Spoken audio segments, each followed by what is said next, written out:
So we take a log, we cut it, we create a skull. That's one of many. Sometimes we go a little bit bigger.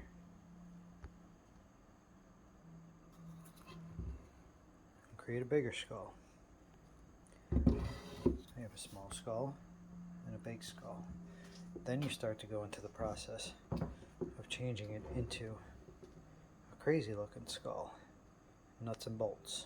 And then what happens is the end finished product is right here. We'll start from the bottom. It's the back. That's the side.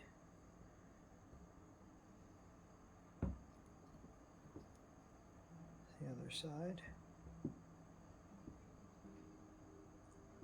And then the front.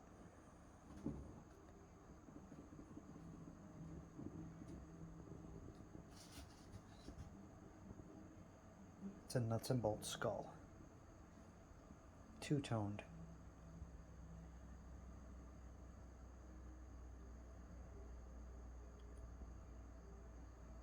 Kuyo.